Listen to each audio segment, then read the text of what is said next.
guys, how are you? This is Sonali, the Melodramatic Bookworm. Welcome back to my channel. A few weeks ago, I done a video called Weird Bookish Things That I Do. You can find the video here and I'll also leave a link down below in the description. But after that, I had realized that I didn't include everything. I didn't include all my weirdnesses in that video. So I decided I'll make a new video, another video, a part 2 of it. And here I am. The original video was the brainchild of YouTuber Meera Nair. I'll leave a link to her channel in the description. You must go check it out. After I did that video, it was my brain that kept hacking at me from the inside. It kept screaming at me late into the nights. So before I get done in by my own brain, let's get into the video.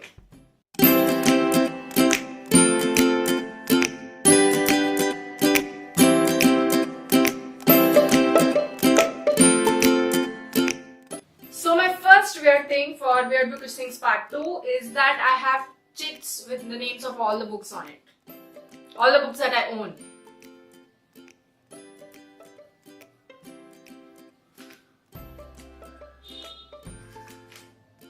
Okay, first off, I'm a thorough bookworm, okay. I have an Excel sheet which has a list of all the books that I have and haven't read, which I have already read, which I have yet to read, which I want to buy, and all the recommendations that come at me from all different sources. And to add to that, I made chits of all the books that I have and I store it in a box. And whenever I feel like I can't choose which book I have to read, I'll open it up, choose one chit and get reading. Yeah, that's a whole another matter that it doesn't always happen that ideally.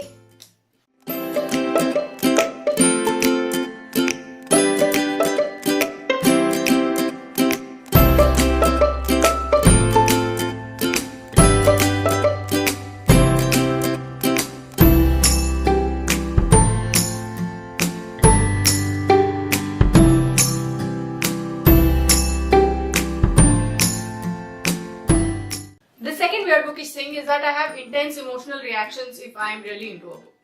If I am liking the book or if I am actually very involved in it, then I'll be very expressive about what's going on in there. And by expressive, I mean very, very expressive.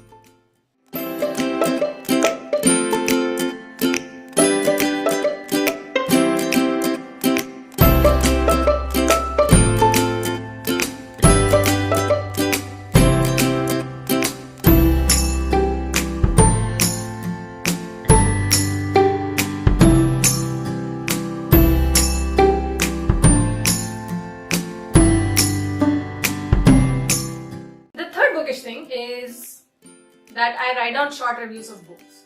I know that there's a thing called Goodreads where us bookworms can leave ratings and reviews and record what our thoughts about the book were. But no, not me. I have a dedicated book in which I write down short reviews of all the books that I've read so far. I mean, it's a yearly thing. I've only recently started it, but it's still weird if you think about it. This is the book that I've been maintaining, and look at my reviews. I'm not going to show you what's actually in there because I'd be embarrassed, but rest assured these reviews are shortened ones of those that I post online.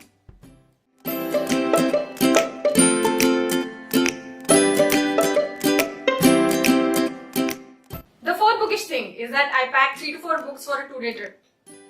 Like, just to be safe, I am a bookworm who loves traveling, but more than anything, I am someone who loves to read. That's why I'm called a bookworm, duh.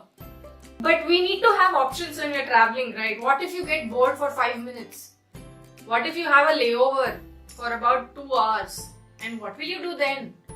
And if I have to pay for excess baggage, you know who to blame.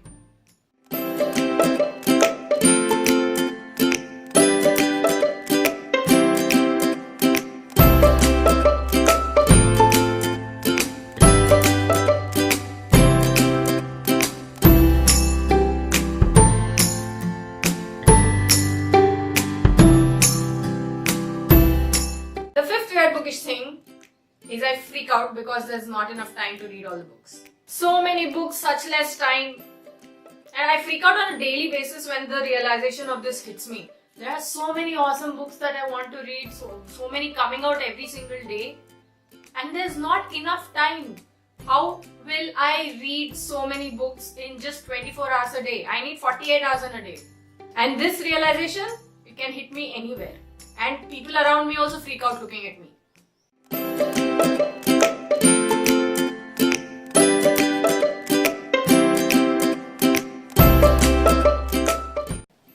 The sixth one is a little creepy because I stalk bookstagrammers.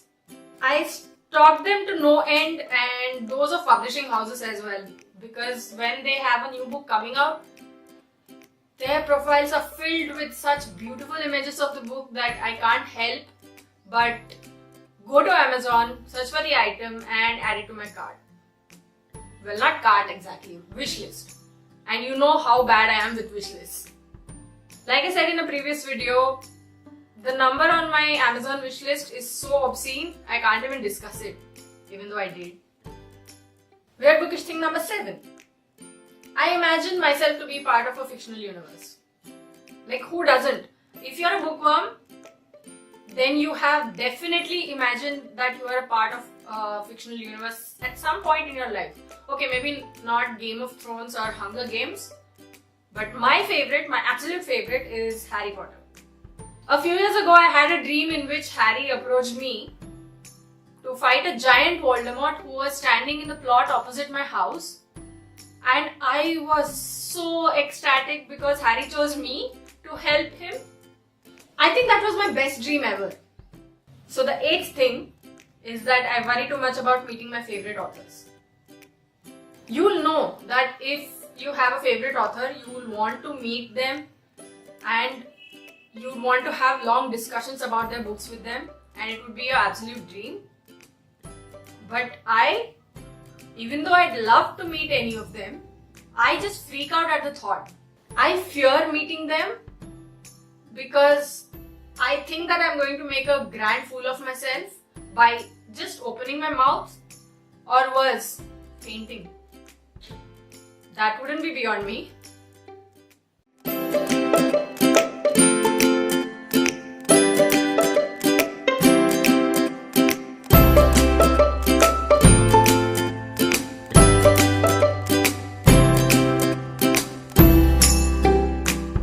The 9th weird bookish thing is that I have a stack of books on my bedside table. I sleep peacefully knowing that I have those books by my side, and that when I wake up tomorrow, I am going to be able to read any of them. Like, I can choose which one to read and I have the options. It's comforting actually. It's like a hand is hovering over my head, caressing my hair and patting me to sleep. And assuring me that they are there. Despite what else might happen in this world, my books are there for me. Yeah, I know how creepy that sounds, but trust me, that's the best that I can get. Weird bookish thing number 10. Actually, this is not a weird thing because I think every bookworm dreams of doing this. But I dream of having the perfect library. Every time we talk about buying a house, the first thing that I say is I need a library. I don't care about the other rooms. I just want to maintain my own library in which I can sit and gawk at my books and admire the range that I have. But most importantly, I need a library that I can decorate and take care of. This is good, but a room that's a library? The last bookish thing for this video is Amazon browsing. I spend hours browsing Amazon, looking for interesting books, going from recommendation to recommendation to recommendation. And then I remember that I have a lot of books to read. And then I add those books to my wish list. And that is why my wish list is obese.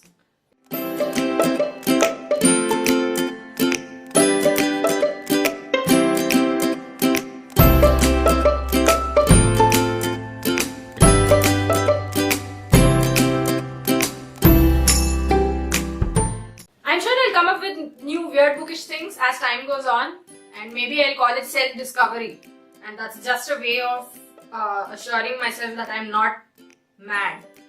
So what of these traits do you have in common with me? Which ones do you actually have which I have not mentioned here? Please let me know in the comments below. I'd love to hear from you. And if you like this video, don't forget to like and share it to spread the word. And if you like my content and would like to see more from me, please hit subscribe and click on the bell icon beside the subscribe button to get notifications as and when I post. Thanks for watching. I'll see you in the next video. Until next time, keep reading, keep watching, and add melodrama to your life.